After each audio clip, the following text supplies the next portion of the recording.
Hola, mi nombre es Diana Laura Torres Rojas, alumna de la UNAM de la Facultad de Estudios Superiores Aragón, de la carrera Comunicación y Periodismo.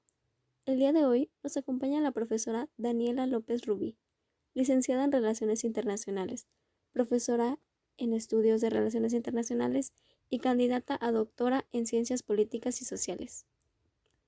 La profesora López Rubí nos concedió un poco de su valioso tiempo para ayudarnos a complementar nuestra información acerca de la problemática educativa que atraviesan las mujeres de Afganistán actualmente. Para hablar de la situación de la mujer en Afganistán, específicamente de su derecho a la educación, tenemos que contextualizar primero en la situación general del país.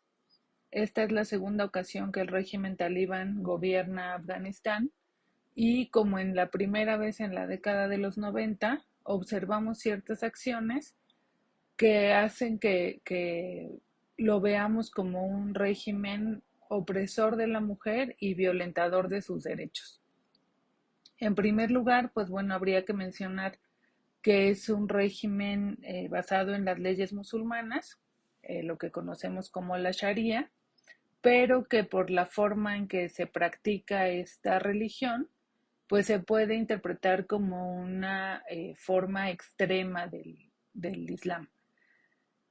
Lo que observamos específicamente en la cuestión de los derechos a la educación de las mujeres es que estos se ven interrumpidos.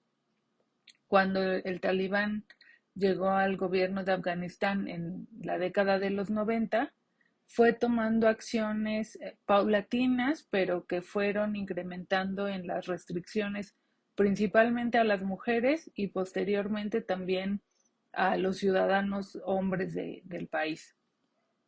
Se suele interpretar o se suele identificar al régimen talibán como un régimen extremista que hace una interpretación igual extrema del Corán. Una de las cosas que observamos en esta situación es que los primeros impactos sociales se ven en el sector femenino de la población y de las primeras acciones que toman es impedir que puedan viajar solas las mujeres o moverse solas dentro del país sin la compañía de un miembro masculino de su familia, ya sea su hermano, su papá, su esposo. Otra de las acciones es que se les impide trabajar y la más grave de todas es que se bloquea su derecho a la educación. En la primera ocasión que gobernaron los talibán en la década de los 90, este impacto se vio reflejado no únicamente en las niñas que ya no pudieron estudiar, sino también en los niños que se quedaron sin maestras y que tampoco pudieron estudiar. Y esto significó para el país un incremento en su tasa de analfabetismo, pues bastante dramático, ¿no? Uno de los datos a los que más se hacía referencia en el 2001 en el contexto de la intervención extranjera en el país era precisamente este, ¿no? El alto número de personas que no sabían leer ni escribir por motivo de la interrupción de las clases en las escuelas donde la mayoría del profesorado pues eran maestras, ¿no? Entonces este fue un efecto negativo tanto para las niñas como para los niños, evidentemente también para las mujeres que ya no pudieron trabajar. Esta situación la estamos viendo nuevamente en esta segunda ocasión de los talibán en el gobierno. Nuevamente van tomando medidas paulatinas que van restringiendo los derechos. Nuevamente lo vemos específicamente en el caso de las mujeres. Ya no se permite que las mujeres trabajen, ya no se permite que las mujeres se muevan solas dentro del país o fuera o salgan del país solas. Y también esta cuestión de privarlas de su derecho a asistir a la escuela, de tomar clases o dar clases, ¿no? Entonces, bueno, más que pensar o, o quizá identificar esta práctica como algo escrito en el Corán, pues sí tenemos que considerar que el Corán es un texto que se toma como referencia y que se interpreta por quien lo está leyendo, ¿no? En el caso de los talibán, la interpretación que se hace de estos preceptos religiosos tiene que ver también con el contexto en el que se desarrolla su sociedad. Los talibán surgen en los campos de refugiados pakistaníes, o más bien los campos de refugiados en Pakistán, de los afganos que llegaron ahí por motivo de la inestabilidad política que existía en el país desde la salida de las tropas soviéticas a finales de los 70 y, bueno, más bien a mediados de los 80. Y otra de las cosas que observaban estos afganos refugiados era la influencia negativa que veían de los países extranjeros en el territorio afgano. Y la interpretación que dan de las leyes musulmanas tiene que ver más con esto que con el papel de la mujer en sí. Es decir, para los talibán, la influencia externa ha sido muy negativa en su país y es lo que ha impedido el desarrollo y es lo que ha impedido la estabilidad económica y política. Y en este sentido, las acciones que toman están encaminadas a eliminar esa influencia extranjera. En un principio era la influencia de la Unión Soviética, de la entonces Unión Soviética, y ahora es la influencia de Occidente, ¿no? Específicamente reflejado en la presencia de Estados Unidos.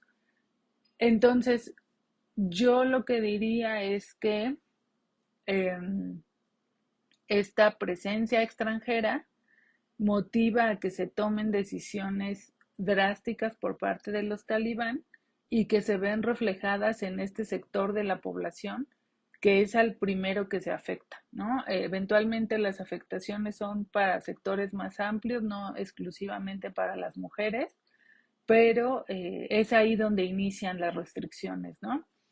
Y pues bueno, en cualquier sociedad, la educación es un elemento fundamental para el desarrollo y para que la misma sociedad exija sus derechos, ¿no? En este sentido, pues podríamos considerar que a los talibán no les parece adecuado tener una sociedad educada que pueda pelear por sus derechos.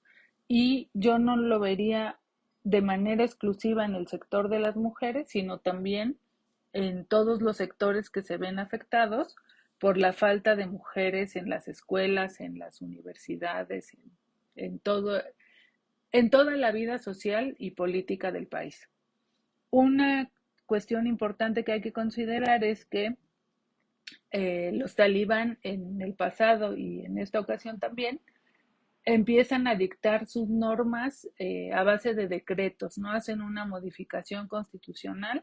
Afganistán tiene una constitución que se creó en el 2004 a partir del término de la primera era del régimen talibán. Y en esta constitución pues también está muy marcada la influencia occidental en cuanto a los derechos de la sociedad y en cuanto a las libertades y una estructura democrática que se pretendía dar al país. Entonces, son normas que se van marcando a través de decretos que va emitiendo el régimen talibán y que si sucede como pasó en la década de los 90, pues irán incrementando sus restricciones, ¿no? En la ocasión anterior incluso se prohibía tener festejos, se prohibía escuchar música que no fuera la música tradicional afgana, eh, se estableció un código de vestimenta para los hombres también. Es decir, se van restringiendo libertades y derechos de la sociedad en general, ¿no? Pero es mucho más visible en el caso de las mujeres. Se tiene conocimiento por lo que se ha visto en las noticias de que se mantienen escuelas abiertas pero de manera clandestina, tratando de mantener pues este derecho vigente, ¿no? Para las mujeres y las niñas afganas. Y bueno, también algo que hasta el momento yo no he observado con mucha claridad es cómo se está desarrollando el movimiento feminista en el país, ¿no? Que ese sería otro elemento a considerar y que, pues bueno, creo que la misma situación de inestabilidad y de inseguridad en el territorio afgano, pues también impide que se puedan ir consolidando otro tipo de movimientos sociales. Gracias.